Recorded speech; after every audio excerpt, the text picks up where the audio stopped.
Good day, everybody, and welcome to another edition of the Military and Foreign Affairs Network. I am your host, the voice of reason. Today, we're continuing our coverage of the ongoing civil war taking place inside of the former state of Ethiopia. And what we're going to do today is really have a look at Abiy Ahmed.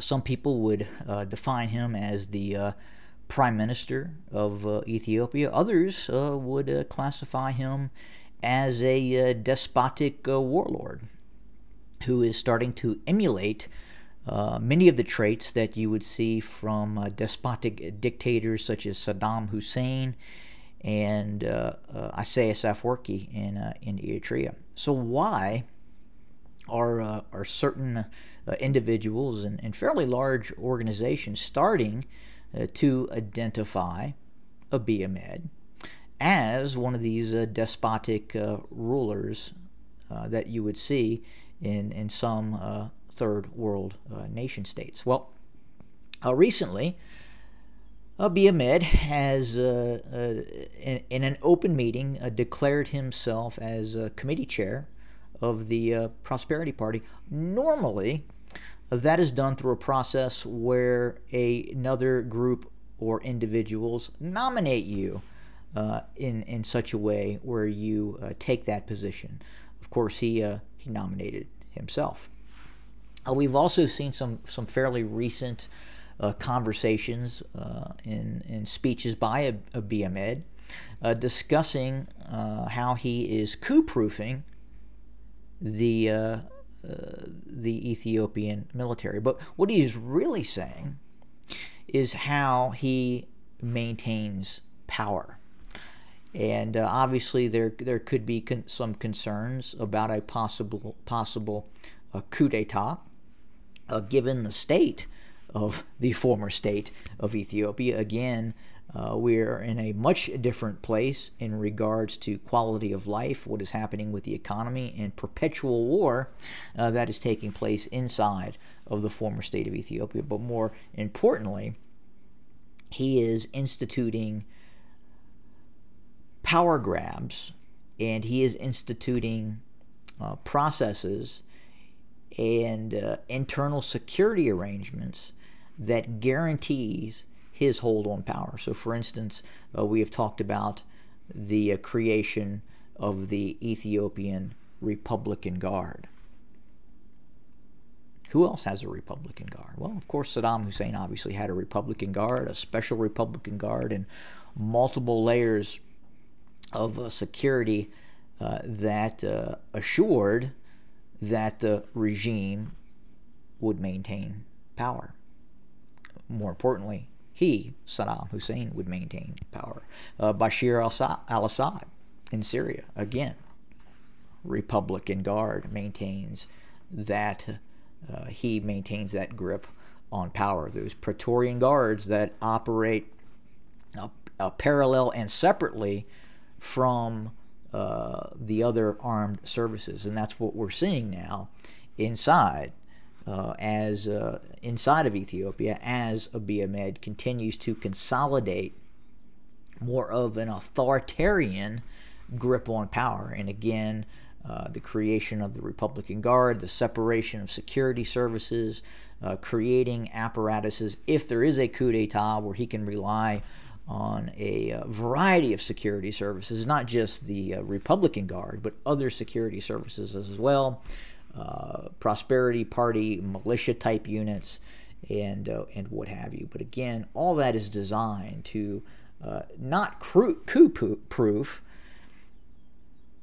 Ethiopia, but again, it's designed to maintain a grip on power. And who controls those security agencies? Well, none other than, quite possibly, the warlord Abiy Ahmed.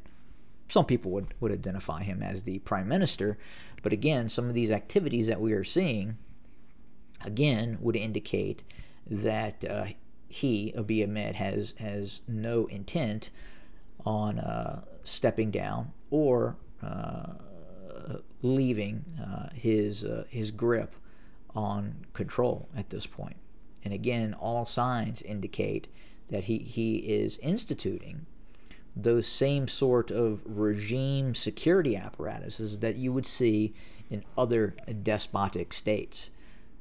And again, when you hear the term coup-proofing, the reality on the ground is he is creating other security apparatuses designed to maintain power.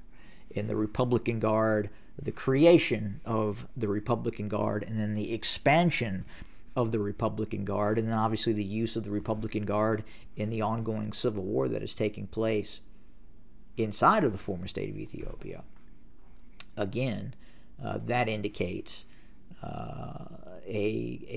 that gravitational pull away from those democratic processes and towards more of an authoritarian regime in which he is designed and can hold on to power.